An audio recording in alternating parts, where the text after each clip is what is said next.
కేంద్ర వార్త సుప్రీంకోర్టు సంచలన తీర్పు దేశ చరిత్రలోనే మొట్టమొదటిది అంటూ లేటెస్ట్ అప్డేట్ అయితే రావడం జరిగిందండి. సో ఆ వివరాలు ఏంటనేది కూడా వీడియోలో తెలుస్తుంది. వీడియోని చివరి వరకు చూడండి, అర్థమవుతుంది. మరోసారి ఛానల్ వస్తే తప్పకుండా సబ్స్క్రైబ్ చేసుకోండి. చూస్తున్నారు కానీ లైక్ చేయడం మర్చిపోతున్నారు, దయచేసి లైక్ చేయండి. లేట్ చేయకుండా రిలకైతే వెళ్ళిపోదామండి. భారత సైన్యంపై సుప్రీంకోర్టు వ్యాఖ్యలు అనగా ముఖ్యంగా భారత సైన్యం తన ధైర్యంతో పాటు లౌకిక స్వభావానికి కూడా ప్రసిద్ధి చెందిందని.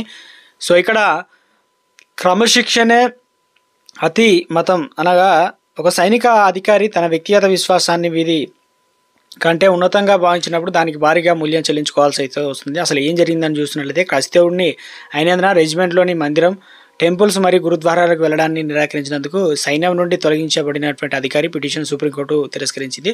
సో వ్యక్తిగతంగా విశ్వాసం కారణంగా రెజిమెంట్ నియమాల్లో ఉల్లంఘించేటువంటి వ్యక్తి సైన్యంలో ఉండడానికి తగినవాడు కాదని కోర్టు అనేది స్పష్టం చేసింది.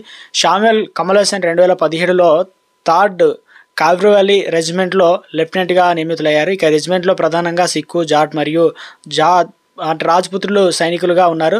సరిగ్గా ఆయనకు సిక్కు సైనికులు ఉన్నటువంటి స్క్వాడన్ బ్రిక్ ట్రూప్ లీడర్గా బాధ్యతలు అయితే అప్పగించారు. సైనిక నిబంధనల ప్రకారం ఆయన ప్రతి వారం మతపరమైన కవాతునకు నాయకత్వం వహించాలి.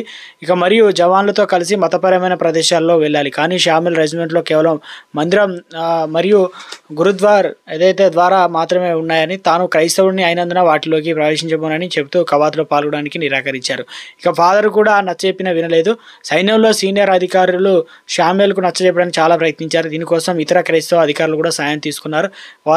ఇది సైనిక క్రమశిక్షణలో భాగమని అతనికి వివరించారు. స్థానిక క్రైస్తవ ఫాదర్ కూడా సామూహిక మత ప్రదేశాల్లో వెళ్లడం వల్ల తన క్రైస్తవ విశ్వాసాన్ని ఎటువంటి నష్టం జరగదని షామిల్కు వివరించారు.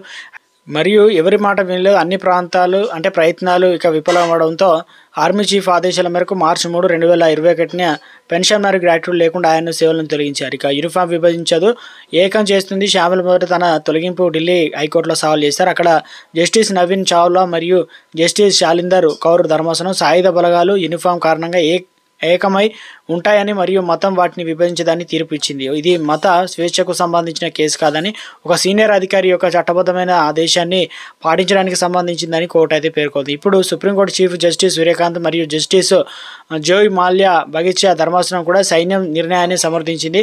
షామిల్ క్రమశిక్షణ రాహిత్యాన్ని పాల్పడరని, తన సౌచర్య మనోభావాలు దెబ్బతీస్తారని, అందుకే ఆయన సైన్యంలో ఉండడానికి తగిన వారు కారని కోర్టు అనేది అభిప్రాయపడింది అనమాట.